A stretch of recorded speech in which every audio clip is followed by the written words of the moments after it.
신목을 깨는 낮고 비장한 목소리로 시편 111편부터 115편을 통해 오늘 이 흔들리는 세상 속에서 우리가 붙들어야 할 해답이 무엇인지 함께 찾아보겠습니다.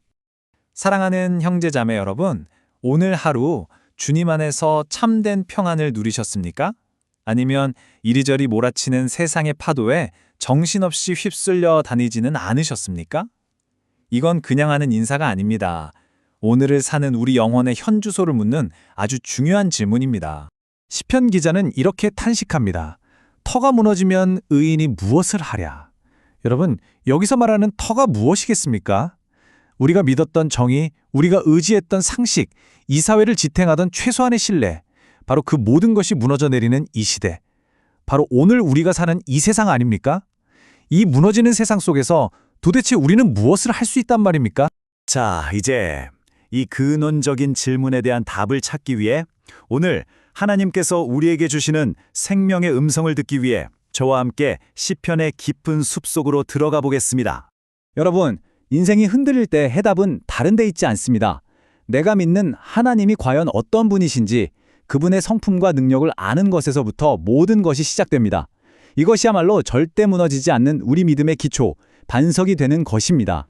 첫 번째 기초는 바로 하나님께서 하신 일을 기억하는 겁니다.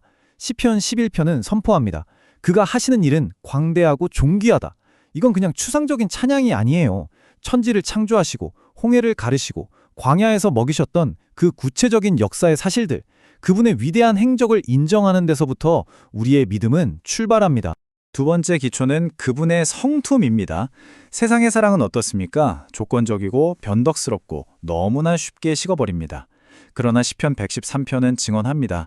하나님의 인자하심, 그분의 자비는 영원하다. 우리가 실패라고 넘어지고 심지어 주님을 배신하는 그 순간에도 그분의 긍휼은 마르지 않는 샘처럼 영원히 흐릅니다. 우리가 기댈 분은 오직 그분 한 분뿐입니다. 그리고 세 번째 기초는 바로 그분의 능력입니다. 시편 114편은 출애굽의 그 놀라운 장면을 노래하죠. 바다가 그분의 임재 앞에서 도망치고 산들이 뛰놀았다고 말합니다. 이게 뭘 의미합니까? 하나님은 자연과 역사, 이 세상 모든 열방을 다스리시는 주권자라는 선포입니다. 세상의 그 어떤 권세도 그분 앞에서는 한 줌의 먼지에 불과합니다. 우리가 바로 이 하나님을 믿는 것입니다. 좋습니다. 그렇다면 이토록 위대하시고 자비로우시며 전능하신 하나님을 믿는 사람의 삶은 구체적으로 어떻게 달라져야 합니까? 이제 하나님에 대한 지식에서 그분을 내 삶의 주인으로 모시는 삶의 문제로 넘어가 보겠습니다. 시편 112편은 여호와를 경외하는 자는 복이 있다고 시작합니다. 여러분, 여기서 경외라는 단어의 원뜻을 아십니까? 이건 벌벌 떠는 공포가 아닙니다. 그 압도적인 거룩함과 위대함, 그리고 그 끝을 알 수 없는 사랑 앞에 나는 아무것도 아니구나 하고 깨닫고 그 앞에 완전히 엎드리는 것. 이 경이로운 존경심이야말로 모든 지혜의 시작, 지혜의 근본이라는 겁니다. 하나님을 이렇게 경외할 때 우리 삶에 어떤 열매가 맺히는지 보십시오. 첫째, 그의 마음이 견고하여 두려워하지 않는다. 세상이 아무리 위협해도 담대하다는 겁니다. 둘째, 그는 흔들리지 않는다. 인생의 어떤 폭풍을 속에서도 삶의 중심을 잃지 않는다는 겁니다. 셋째, 그의 의가 영원히 있다.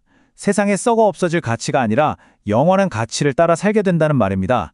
그리고 마지막, 흑암 중에 빛이 일어난다. 가장 깊은 절망의 한가운데서 소망의 빛을 보게 될 것이라는 약속입니다. 이것이 바로 터가 무너지면 의인이 무엇을 하려는 질문에 대한 시편의 명쾌한 대답입니다. 여호와를 경외하는 자는 터가 무너져도 결코 흔들리지 않습니다. 목소리 톤이 점점 고조되며 격정적으로. 사랑하는 형제 자매 여러분, 그렇다면 이제 우리 앞에는 너무나 분명한 선택지가 놓여 있습니다. 이것은 생명이냐 사망이냐의 갈림길입니다. 우리가 과연 무엇을 붙들고 살 것인가에 대한 인생을 건 위대한 선택의 문제입니다. 시편 115편은 이 두 가지를 우리 눈앞에 펼쳐놓고 극명하게 대조합니다.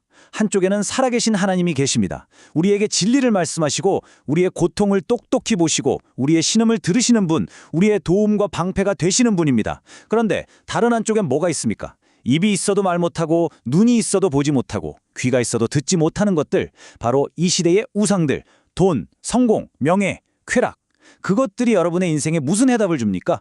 그것들이 여러분의 눈물을 닦아줍니까? 그것들은 그저 생명 없는 나무토막, 쇳덩어리에 불과합니다. 피를 토하는 심정으로 외치듯 그런데 왜 살아계신 하나님을 믿는다고 입으로 고백하는 우리는 생명 없는 우상을 섬기는 저들처럼 똑같이 무기력하고 똑같이 불안에 떨고 있냔 말입니다. 도대체 왜 우리는 이 모양 이 꼴입니까? 2에서 3초간의 무거운 침묵, 깊은 한숨. 톤을 낮추어 아비의 심정으로 따뜻하고 간곡하게. 그 이유는 우리가 머리로는 알았지만 삶으로 살아내는 훈련이 없었기 때문입니다. 믿음은 지식이 아닙니다. 믿음은 실력입니다. 그리고 실력은 반드시 훈련을 통해서만 길러지는 것입니다. 흔들리지 않는 인생을 살기 위해선 이 두 가지 훈련이 반드시 함께 가야 합니다. 하나는 매일의 기도와 말씀 묵상을 통해 영적인 근육을 키우는 믿음의 훈련입니다. 그리고 또 하나는 여러분 각자가 서 있는 삶의 현장에서 학업과 진로를 위해 피땀 흘려 노력하는 삶의 훈련입니다. 이 두 날개가 함께 움직일 때 우리는 비로소 반석 위에 굳건히 선 그리스도의 제자로 살아갈 수 있습니다. 진심을 담아 한자 한자 정확하게. 이 훈련들은 혼자 하기 어렵습니다. 우리의 믿음이 매일의 훈련을 필요로 하듯 여러분의 미래를 준비하는 그 과정에도 길을 이끌어줄 올바른 멘토와 훈련이 절실히 필요합니다. 부디 혼자서 끙끙 앓지 마시고 가까운 교회에 찾아가 도움을 구하거나 목사님과 또는 저 오셈 선교사에게 상담하십시오.